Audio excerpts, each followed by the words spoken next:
कृष्ण कृष्ण कृष्ण हरे हरे हरे राम राम राम हरे हरे हरे कृष्ण कृष्ण कृष्ण हरे हरे हरे राम राम राम हरे हरे हरे कृष्ण कृष्ण कृष्ण हरे हरे हरे राम राम राम हरे हरे हरे कृष्ण कृष्ण कृष्ण हरे हरे हरे राम राम राम हरे हरे हरे कृष्ण कृष्ण कृष्ण हरे हरे हरे राम राम राम हरे हरे हरे कृष्ण कृष्ण कृष्ण हरे हरे हरे राम राम राम हरे हरे हरे कृष्ण कृष्ण कृष्ण हरे हरे कुंडली वरदा हरिभ्यो श्री ज्ञानदेव तुकाराम गोपाल कृष्ण भगवान की जय। अलंकापुरी पुण्य भूमि पवित्र तिथे नांदतो ज्ञान राजा सुपात्र तया आठवीता महा नमस्कार माझा सद्गुरु ज्ञानेश्वरास जय जय रघुवीर समर्थ सद्गुरु समर्थ रामदास स्वामी महाराज की सद्गुरु सखाराम महाराज की सद्गुरु बाबा महाराज की जय जय रघुवीर समर्थ। श्री गणेशाय नमः श्री सरस्वत्यै नमः श्री गुरुभ्यो नमो नमः। ज्ञानदेवांच्या प्रवचनातून नेवासाच्या सगळ्या भक्तजनांना श्रवण सुखाचं राज्य प्राप्त झालेलं होतं. हा केवढा मोठा शब्द वापरलाय, श्रवण सुखाचं राज्य.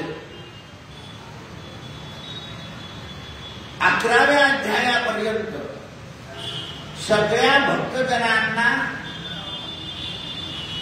ज्ञानदेवांच्या कृपाप्रसादानं आणि सद्गुरु निवृत्तीनाथांच्या सान्निध्यानं श्रवण सुखाचं साम्राज्य. सकाळ झाली की श्रवणाची वेळ केव्हा होईल अशी आतुरता मनामध्ये, आणि तेव्हा ही 4 भावंड आपल्या दृष्टीसमोर येतील. निवृत्तीनाथांचं वैराग्य रूप, माऊलीचं प्रेमळ रूप, सोपान देवाचं शांत रूप आणि चिदविलास शक्ती मुक्ताबाईचं प्रखर चांचल्य रूप, या 4 रूपांचं दर्शन करून नेवासाची मंडळी आत्मसुखाच्या गंगेमध्ये लहान होती. कोणाला काही समजत होतं कमी जास्त, पण या 4ही भावंडांना पाहिलं ज्ञानेश्वरी श्रवण करताना की त्या भक्तांच्या म्हणजे श्रवण सुखाचं साम्राज्य ज्यांच्या प्रारब्धामध्ये आहे असे ते ज्ञानेश्वरीचे श्रवण करणारे आत्मसुखाच्या राज्यामध्ये लोळत असताना या 4ही भावंडांना पाहून आत्मानंदामध्ये मग्न व्हायचे. आता या अध्यायामध्ये शांत अद्भुत रसाचं वर्णन करणार आहे. काल सांगितलं प्रयाग माधव म्हणजे वेणी माधव. आता हा अर्जुन जो आहे हा भक्त श्रेष्ठ झालाय.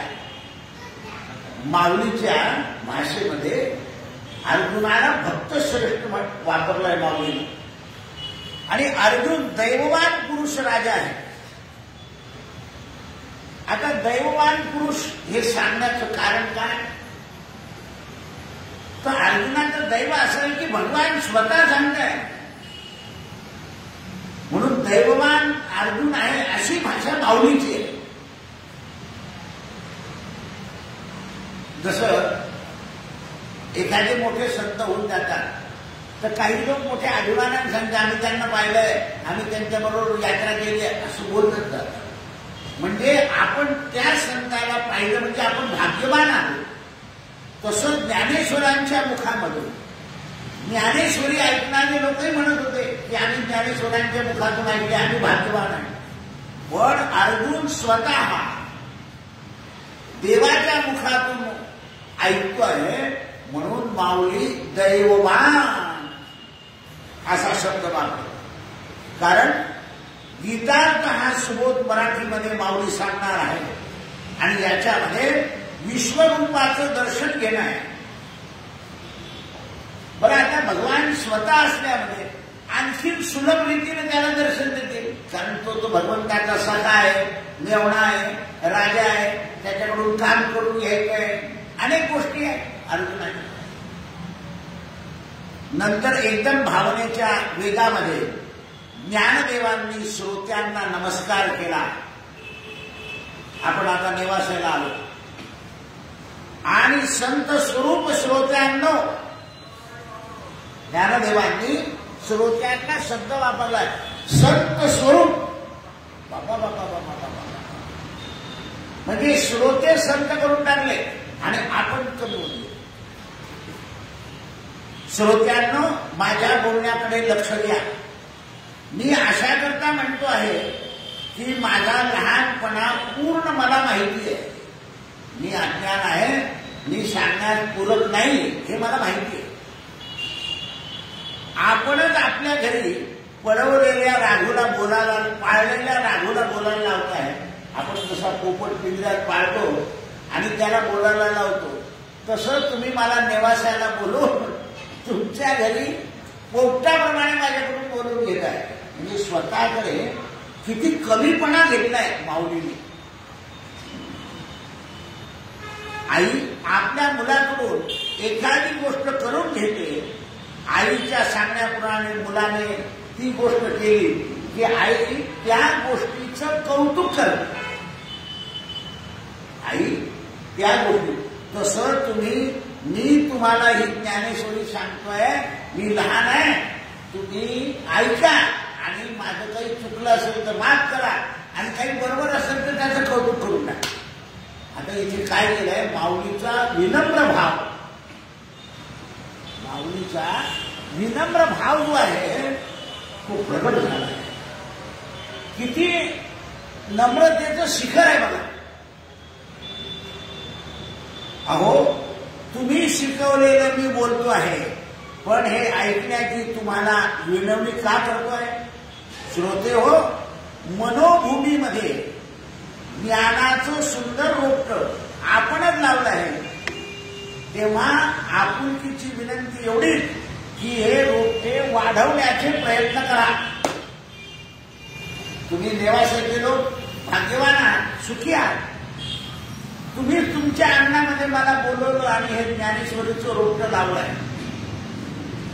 आता रोपट्याला आपण काय करतो, काळजी घेतो आणि त्याला वाढवतो.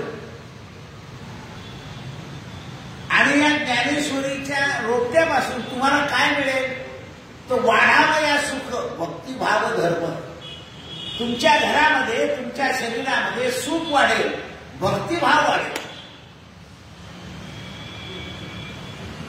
आणि तुमच्या तोंडामध्ये कायम भगवंताचं नाव राहील. ज्ञानेश्वरी ऐकून कोणतेही मनोकामना पूर्ण होणार नाही, भगवंतच मिळेल. काय प्रतिपादन केलंय बघा, किती सुंदर सांगितलंय.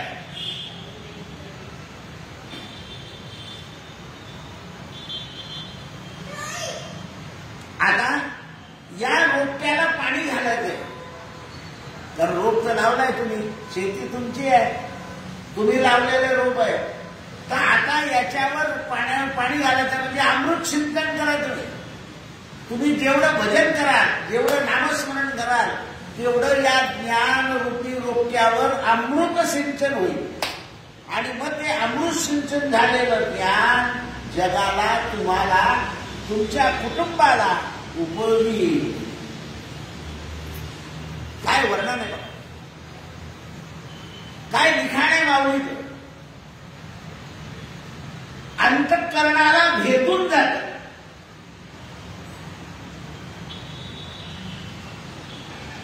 तुम्ही अमृताचं सिंचन करा, श्रोत्यांना सांगणार. तुम्ही अमृताचं सिंचन करा आणि नवरस भावरूपी फुलांनी फुललेल्या या ज्ञानवृक्षाला अर्थरूपी फळ येईल.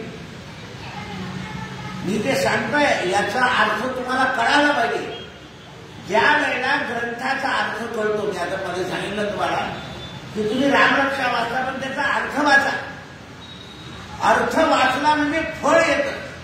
आपण काय करतोय, रामरक्षा आहे काय? रामरक्षा पठे प्राज्ञा पापग्नि सर्व कामदा. जरी लबाड मनुष्य असला तरी त्याच्या सुद्धा कामना पूर्ण होतील. वाल्मिक उद्धरला ज्ञानदेवांच्या भाषणावरून प्रमुख श्रोते हसले, हसू आलंय श्रोत्यांना आणि म्हणाले, ज्ञानदेवा तुमच्या बोलणं पुरे करा का? आमचं लक्ष आहे, आमच्या स्तुतीपेक्षा ज्ञानदेवा तुमच्या तोंडातून कृष्ण अर्जुन संवाद ऐकण्याकरता आम्ही अधीर झालोय. जे प्रमुख काही काही श्रोते प्रमुख असतात, तेव्हा नेवासाचे प्रमुख श्रोते जे होते ते हसले आणि म्हणाले, माऊली आता आमची स्तुती बंद करा आणि श्रीकृष्णार्जुन संवाद सांगा.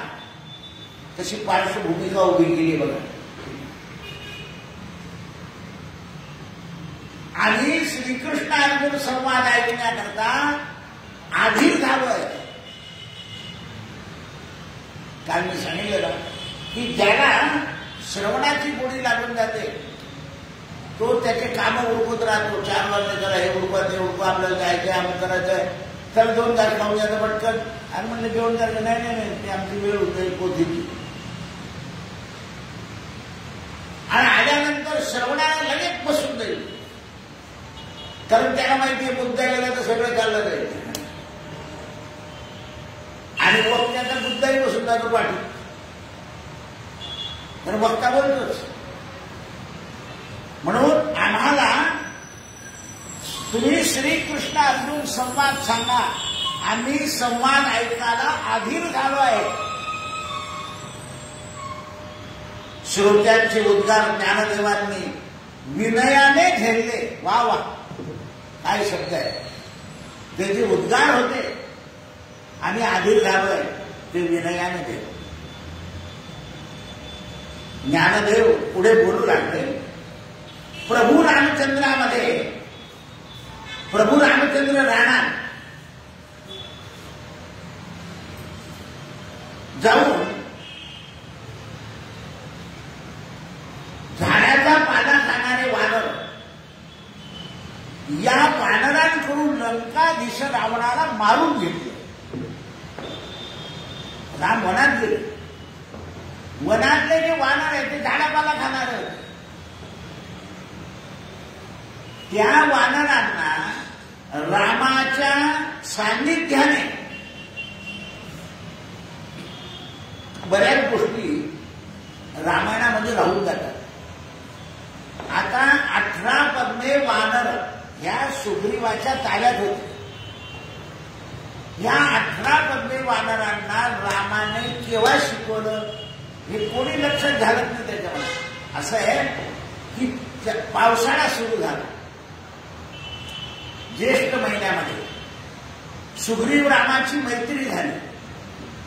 आता 4 महिने प्रवर्षण पर्वतावर राहावं लागलं. मग राम, लक्ष्मण आणि हनुमान हे 3च तिथे राहिले प्रवर्षण पर्वतावर. सुग्रीवाला राज्य दिलं, सुग्रीव निघून गेला राज्यामध्ये.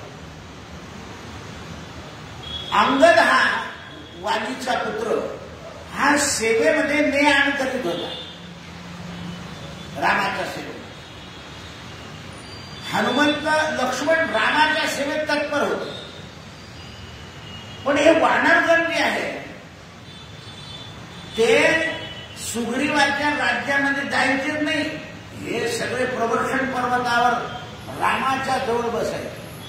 आता जोपर्यंत हनुमान, अंगद, हनुमान म्हणजे मंत्री सुग्रीवाचे, अंगद म्हणजे पुत्र, यांच्यासमोर लांब चालले जायचे वानर.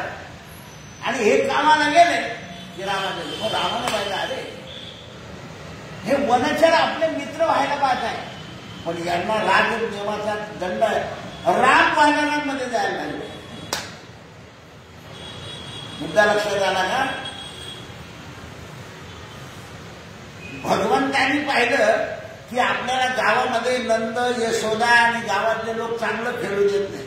मग चांगलं केव्हा खेळायला मिळेल तर गाई चालायला रानात जाऊन आपल्या मनाप्रमाणे खेळू.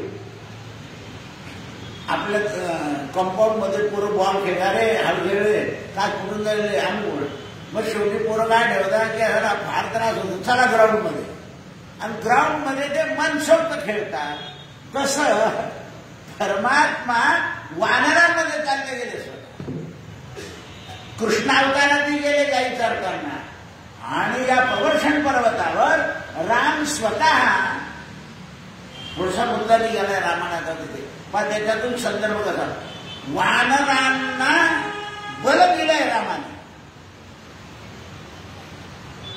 वानरच ते विचित्र बुद्धी, पण सगळे वानर व्यवस्थित वागायला लागले. कुणामुळे? राम. म्हणून पूर्वी आजी मुलांना रामायण महाभारतातल्या गोष्टी सांगायची. आता आजी मनोज कुमारच्या गोष्टी सांगते. ती सिरियल लागते ना तेव्हा हा मनोज कुमार आहे, दिलीप कुमार आहे, हा हिराचंद आहे, हा हिराचंद आहे असं सांग. सिरियलचे नंबर ते किती वाजले तर पाठ बिलकुल पाठ असते. कोणती लागणार आहे आता? नातूच्या आधी आधी सांग. रामाने काय केलं?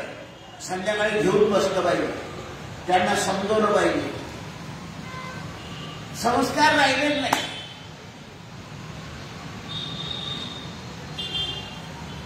दिवा लावण्याचं महत्व सांगितलं पाहिजे. कारण या नवीन शिक्षणामध्ये भारतीय संस्कृतीबद्दल विरुद्ध सांगितलं जातं.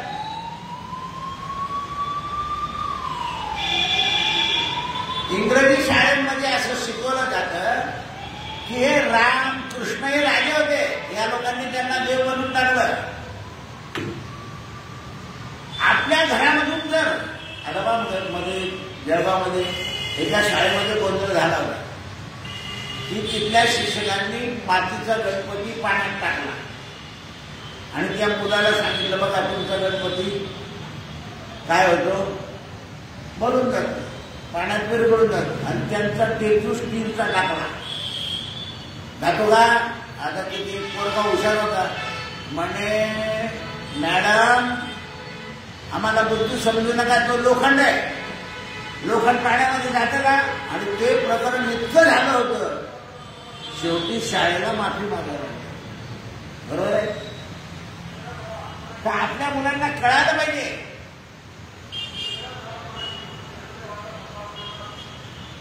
आपण सांगत नाही या गोष्टी. फक्त महालक्ष्म्यांच्या 16 चटण्या 17 भाज्या 36 एवढं खाण्यात मी येऊन कोण बोलवलं तर जावाई झालाय म्हणजे चांगल्या माणसाला नाहीच. साडी मुलीला देऊन दिली शिल्लक राहिले. एखादा पवित्र मनुष्य आपल्या घरी आला पाहिजे, आपलं अन्न पवित्र माणसाच्या शरीरात गेलं. महालक्ष्मी झाली की तिसऱ्या दिवशी तो जावाई शेवभाजी खायला घेऊन जातो.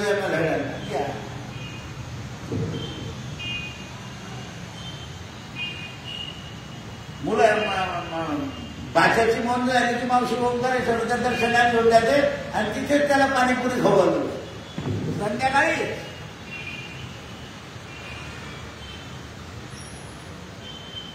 सगळी मोंज करतात आणि तो केटरचं अन्न त्याला खायला मिळतं. गुरुजी सुद्धा म्हणतो चालतंय, म्हणजे घरातलं अन्न सुद्धा होत नाही मुलांना. मोंजी फारच गरजेची आमच्याकडे. ठीक आहे, बरोबर आहे. वानरांच्या मध्ये राम गेले. 18 पद्म वानरांना रामाचं दर्शन, रूपाचं आणि रामनामाचं महत्व कळालं. म्हणून एकही ज्या वेळेला वानर काही मरणमुखी पडले, रावण मारल्यावर इंद्र शरण आला. राम उदासी उग्र झाले. एवढे वानर मारले गेले. इंद्र नमस्कार करतो, प्रभू आम्हाला धान्य करा. अरे म्हणजे तुम्हाला धान्य करण्यात मी लंबा झालो त्याचं काय म्हणजे काय, माझी वानर किती मिळाले म्हणजे काय आज्ञा आहे, वरती जा, स्वर्गातून अमृत टाक आणि माझे वानर रामानं आपल्या वानरांना जिवंत करून घेतलं.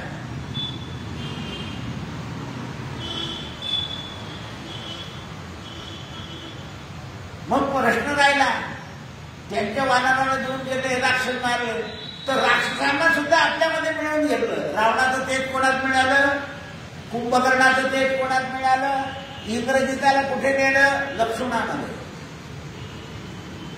रामेणा भेदा दिशा जलचमू रामाय तस्मै नमः. रामान नास्ति परायणम परतरम रामस्य दासोऽस्म्यहम्.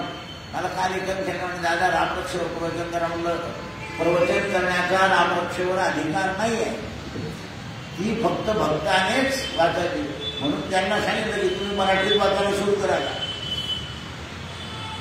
हे प्रवचनाचे विषय नाही, हे उपासनेचे विषय आहे. विषयाला मर्यादा असते. म्हणजे खालचे लोक फार हुशार असतात.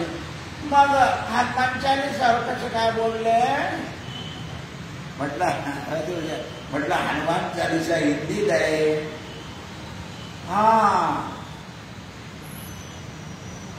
बरं त्यांना माहिती होतं बरं उत्तर अगदी सडेतोड मिळणार आहे.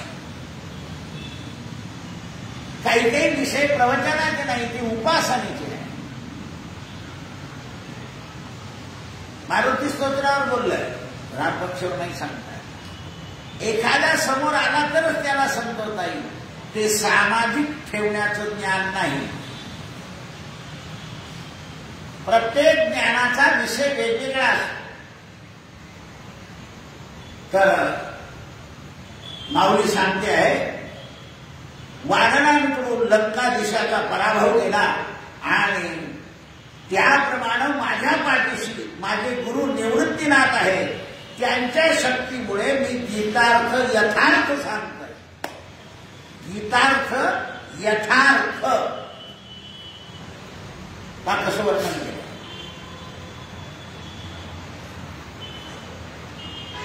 अर्जुन एकटा होता, त्याच्या पाठीशी भगवान श्रीकृष्ण असल्यामुळं कौरवांच्या 11 अक्षणी सैन्याचा नाश झाला. माझ्या पाठीशी निवृत्तीनाथ असल्यामुळे माझ्या दुर्गुणांचा नाश झाला. स्वामी समर्थ म्हणताना भिवू नको मी तुझ्या पाठीशी. म्हणून समर्थांची कृपा पाठीशी असली की कोणालाही काही अशक्य नाही. निवृत्तीनाथांनी आपल्या कृपेच्या आधारावर गुढ गीतार्थ वैकुंठीचा राणा भगवान ज्याप्रमाणे अर्जुनाला या मुखातून कृष्णगंगा प्रगट करून दिली, त्याप्रमाणे माझ्या निवृत्तीनाथांच्या उपासनेतून ही ज्ञानेश्वरीची गंगा प्रकट झाली.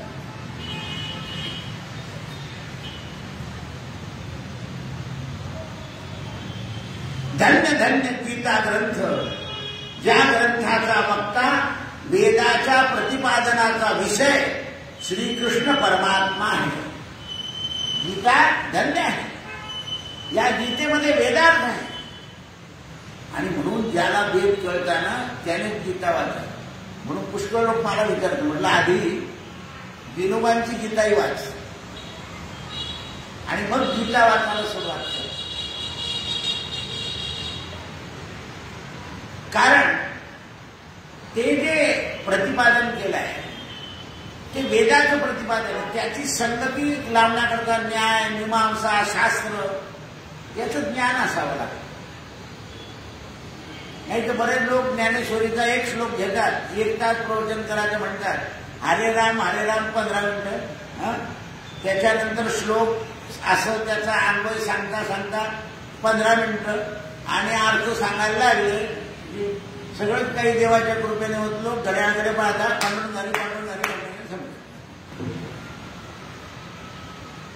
आणि काही वक्ते काय करतात, नमन किती करतात, कृष्णाय वासुदेवाय हरे परमात्मने लगेच सुरुवात.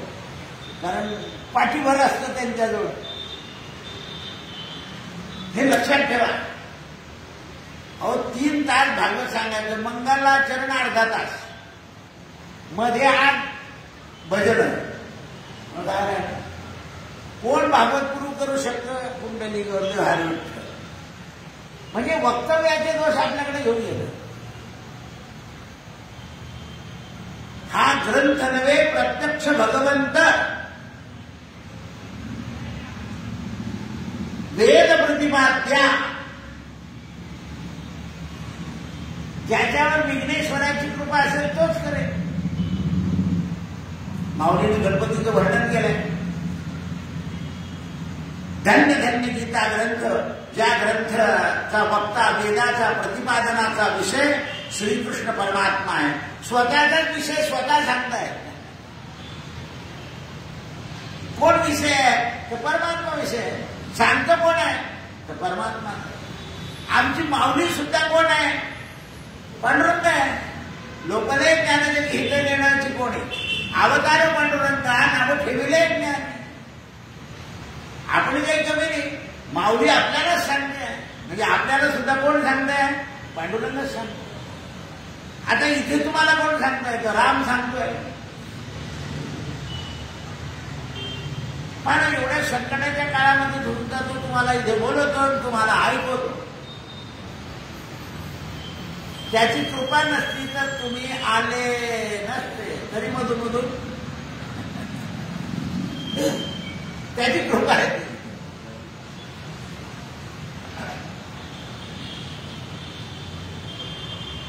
संत कृपा झाली इमारत फळा.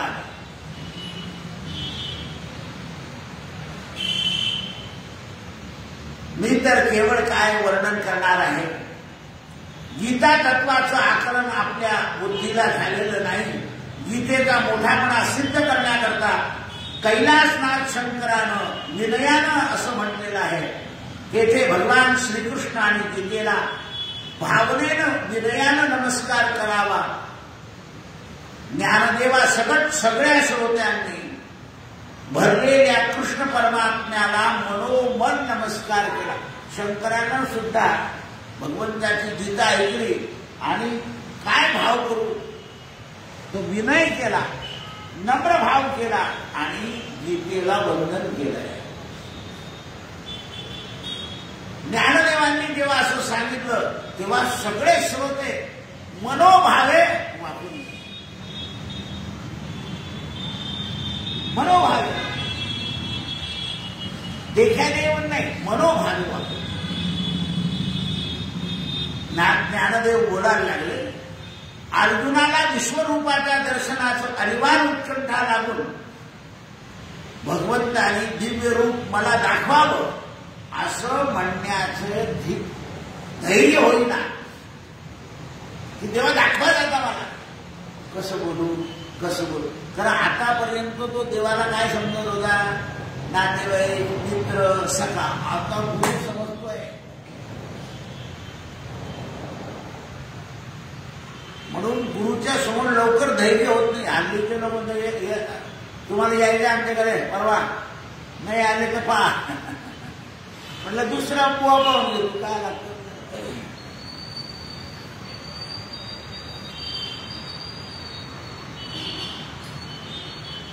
धैर्य लागतं.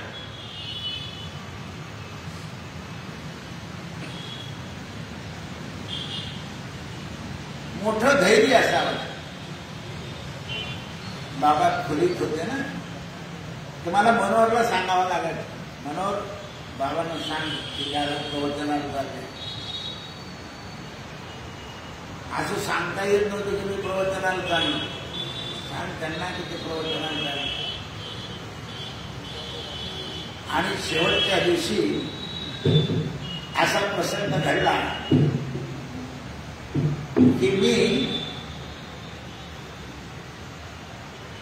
देहदंडनाचे महादुःख हे महादुःख ते नाम घेतान राहे, सदाशिव चिंतित तसे देव देवा, प्रभाते मनी राम चिंतित जावा. याच्यावर चैत्र शुद्ध द्वितीया होत, याच्यावर बोलायला सुरुवात केली.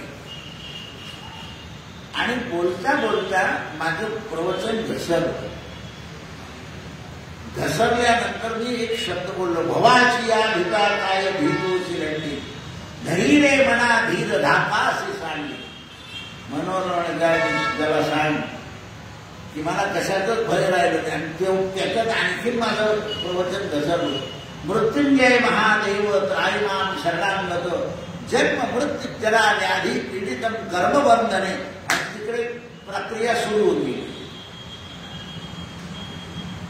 5:10 प्रवचन घसरलं आणि 5:20 प्राण तो आला. मला सांगा रवी म्हणतो, म्हटलं तुम्ही त्या कामाचे अधिकारी, म्हणून तुझीच मांडी ठेव.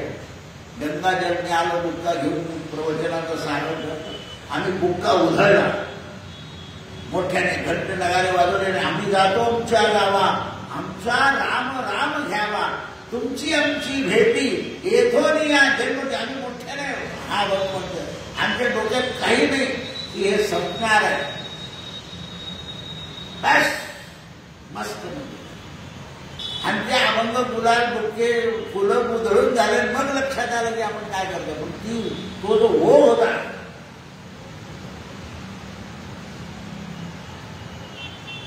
बरं डॉक्टर टोटला 4:20 सगळे तपासून गेले होते. ते घरी पोहोचल्यानंतर हा टेटोस्कोप खोटा ठरला वाटत.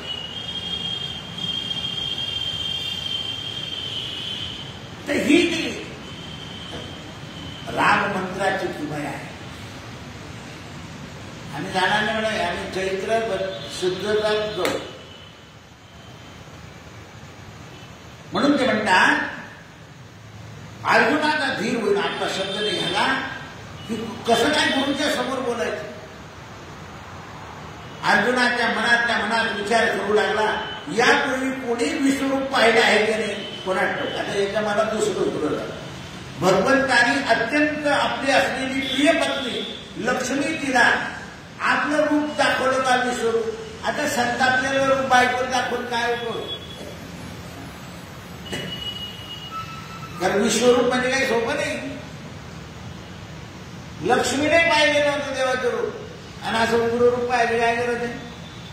स्त्रीला तर मनमोहक रूप लागतं. स्त्री सुद्धा चौताळलेली पाहून काय उपयोग आहे. मनाची उदार आणि शांत असली पाहिजे. स्त्री उदार आहे. दुसऱ्याला आनंद देण्याकरता खाणं पिणं राहणं बसणं कपडे डबे माणूस शर्ट करा तुझं लक्ष नाही, लगेच बोलत देतो. पण एक कुठपर्यंत बोलत आहे तर त्याला एक संतती होईपर्यंत. एक संतती झाली की त्याची एक दाढ उडाली ती, मग बिना इस्त्रीचा घालून पळतो तो.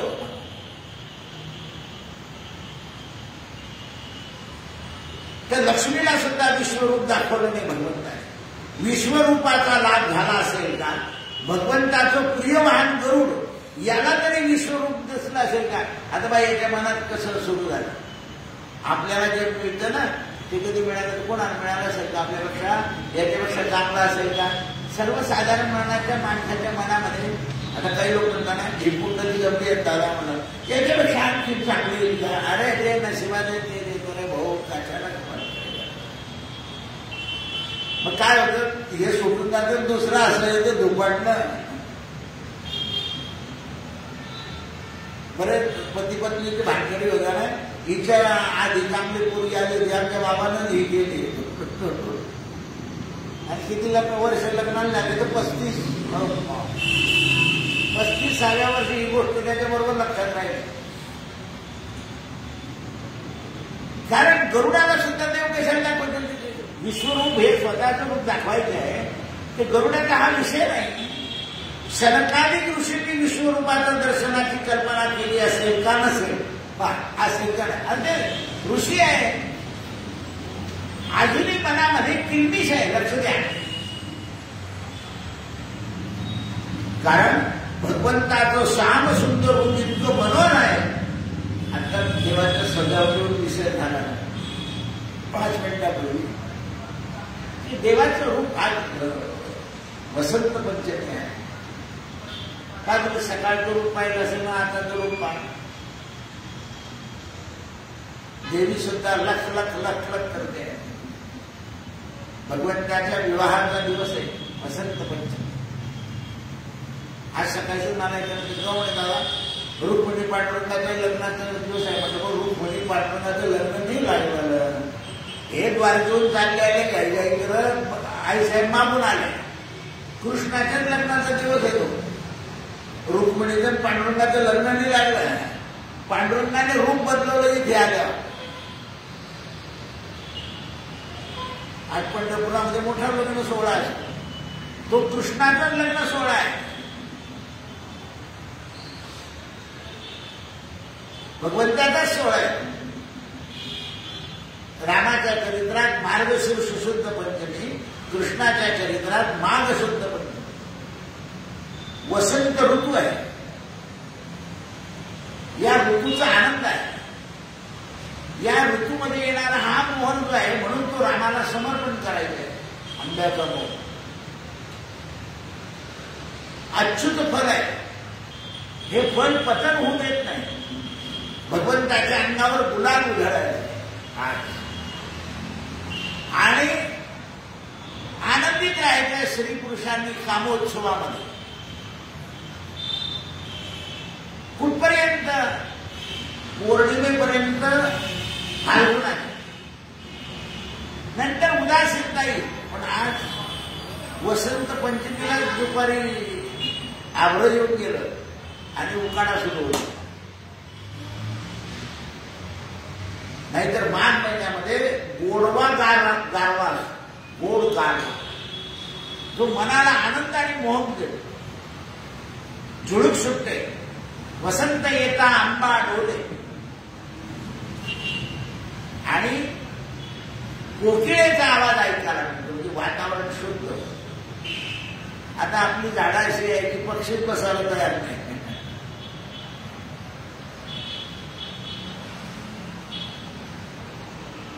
भगवंताच्या मुखावरती दिव्य प्रकाश वलय, गळ्यामध्ये वैजयंती माळा, सर्व विचारांना थोपवून धरणार मुखावरील मोहक हास्य, आणि यापेक्षाही भगवंताचं निराळं रूप कोणतं असणार.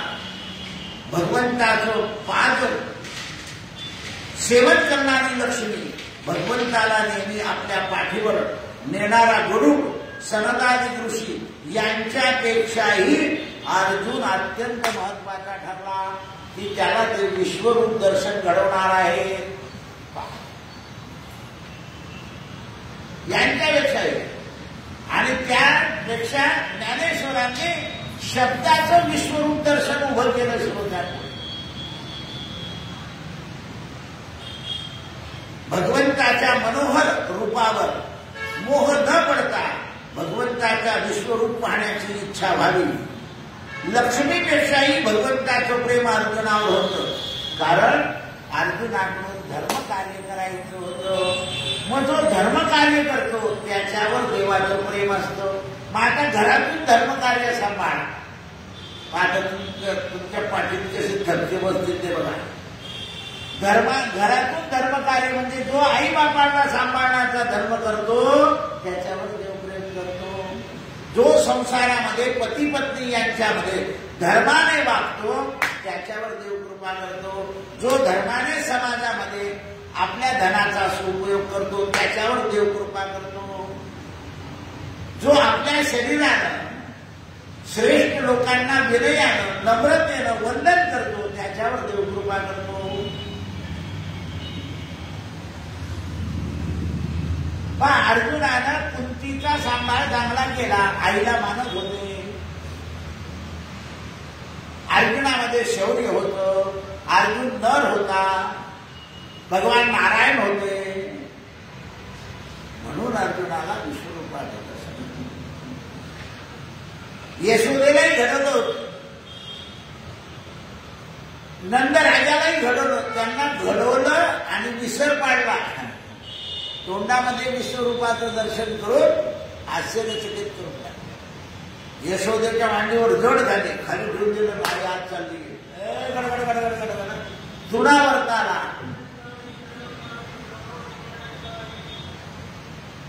नल कुबेराच्या पुत्रांना नंदराजाकडे पूजा करत होते. नंदराजा भगवान रांगत घेतले. महाविष्णू तोंडात टाकून गेला.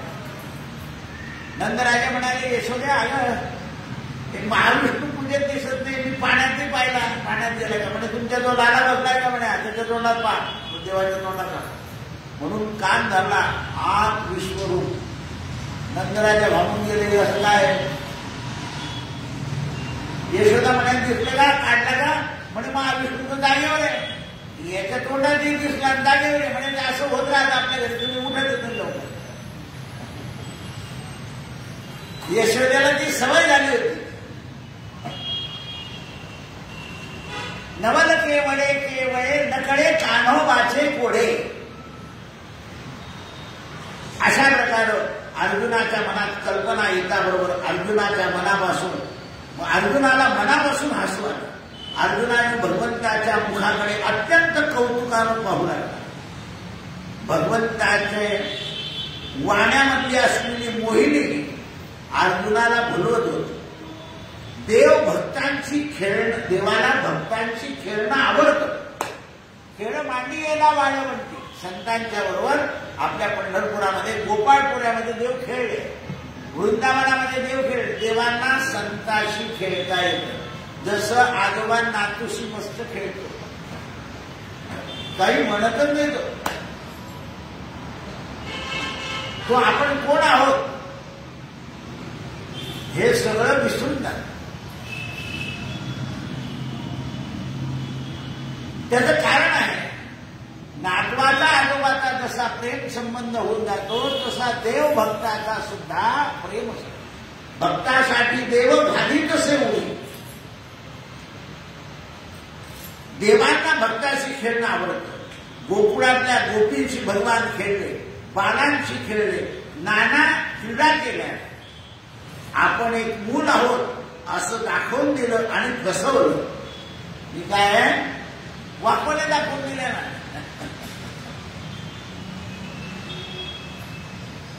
मग सगळे विषय म्हणायचे काय कसं काय देव आहे. आता काही करतो. चोऱ्या काय करतो. वेड्या काय धरतो. गाठी काय मारतो. गाईच्या स्तनाला तोंड काय लावतो. असं काय देव करतो. पण बालकांना मात्र अहो ब्रह्मदेव होऊन गेले. ब्रह्मदेवाने स्तुतीमध्ये असं सांगितलंय मला तुमच्या बरोबर राहायचं होतं म्हणून मी केलं. कारण ब्रह्मदेव वरती दुसरे झाले. खाली ब्रह्मदेव फेऱ्या मारत राहिले. रोज देव वनात आले. गोपाळांच्या बरोबर ब्रह्मदेव दुरून देवाचं ध्यान करायचे. ब्रह्मदेव मुद्दावून राहिले. तुम्हाला कथा सांगताना मी काय सांगतो ब्रह्मदेवाचं गणवारण केलं. पण ज्ञानी लोकांना काय सांगतो मी ब्रह्मदेवाला असं आपलं पद सोडता येत नाही. म्हणून ब्रह्मदेवाच्या मनात होतं की आपल्याला देवाचा सहवास घडावा. ब्रह्मदेवाला गावात येता येत नव्हतं. म्हणून भगवंताने दुसरं रूप ब्रह्मदेवाचं धारण केलं, स्वतः ब्रह्माचं काम केलं आणि वनामध्ये ब्रह्माला रोज आपलं दर्शन दिलं. म्हणून ब्रह्म मोहला हे भक्तांना सांगायचं, पण ज्ञानी लोक सांगायला आले की त्यांना हे सांगायचं. आता ज्ञानेश्वरी होती म्हणून आज पहिला विषय तुमच्या समोर हा मांडला. कारण ब्रह्मदेवाला असं वाटायचं की आपण देवाबरोबर खेळावं, पण ब्रह्माला असं खेळता येत नाही. ब्रह्म ते फुटकं, ब्रह्म ते बडकं. मग ब्रह्मदेव तटस्थ राहायचं यमुना तटावर आणि देवाचा सहवास ब्रह्मदेवाला घडायचा. तेव्हा ब्रह्माला आनंद झाला. मग हा सगळा ब्रह्मानंद निवृत्तीनाथ म्हणतात, माझ्या निवृत्ती आपल्या ज्ञानेश्वर म्हणतात हा सगळा ब्रह्मानंद माझ्या निवृत्तीनाथांच्या जवळ आहे. ब्रह्मानंदम परमसुखदम केवलम ज्ञानमूर्ती. सद्गुरूच्या जवळ तिन्ही रूप आहे, ब्रह्मा, विष्णू आणि महेश. आणि गोकुळातल्या सगळ्या भाविक लोकांना सुद्धा आनंद दिला. याच्यात आणखी एक कथा घातली आहे राजा अंबिरसाची. राजा अंबिरस दानशूर होता, भगवत भक्त होता. एक दिवशी द्वादशीचा उपास सोडण्याकरता दुर्वास ऋषी आले. दुर्वास ऋषी नदीवर गेले, नैवेद्य दाखवला आणि पारणं सोडण्याकरता देवाचं तीर्थ घेतलं. दुर्वास कोपले. दुर्वासांनी आपल्या डोक्यातून कृत्या काढली, राजाला मारली. सुदर्शन चक्र अयोध्येतच होतं. राजा अंबिरसाच्या दुर्वासांच्या मागे सुदर्शन चक्र लागलं. शेवटी देवाने सांगितलं की तू अंबिरसाची क्षमा माग. अंबिरसाने दुर्वासांना हृदयाशी धरलं आणि पुढचा जो श्राप दिला होता ते 10 अवतार अंबिरसाकरता देवाने धारण केले. अंबिरसाला कारण अंबिरसावर भगवंताचा मोह होता, प्रेम होतं. अंबिरसा कारणे जन्मसोशियेला. बरेच लोक कीर्तन करतात, तुमच्याकडे कोणते अवतार घेतले तर मत्स्य अवतारापासून पुढचे जे 10 अवतार झालेले आहेत ते सगळे अंबिरसाकरता झाले. आता देव उत्कट भावनेचा भुकेला. अर्जुनाला काय सांगताय भगवान, मी कशाचा भुकेला आहे? उत्कट भावना. म्हणून आपण देव दर्शन करताना, देवाची पूजा करताना, कथा ऐकताना उत्कंठ भावनेनं कथा ऐकावी. कुंडली वरदा हे पहिल्या दिवशी सांगितलं असतं तर बरं झालं असतं. म्हटलं योगायोगाने येतं. आजपासून जरी उत्कंठ भावना केली तरी पुरे झाली, पण ती उद्या आठवली पाहिजे प्रवचनाला बसवताना.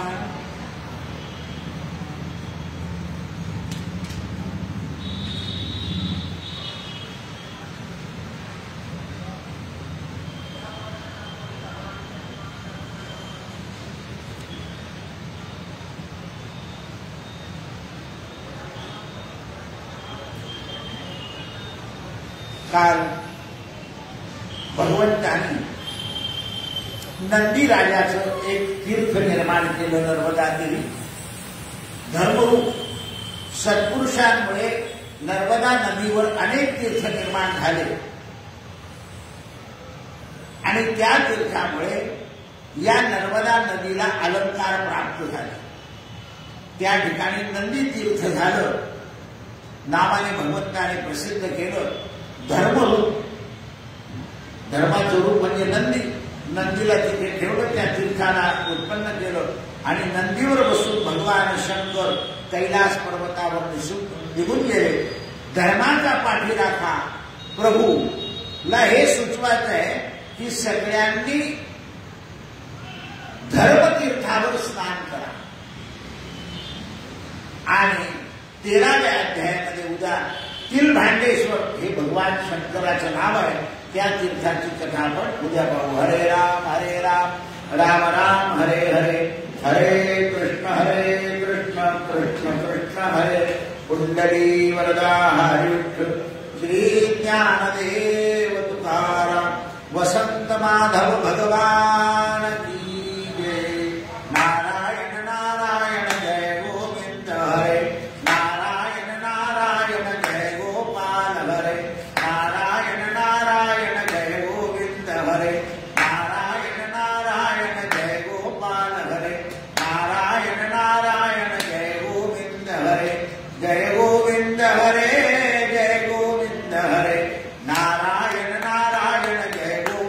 हर सत्यगुरु राये कृपा मग केली परिणाय करली सेवा काही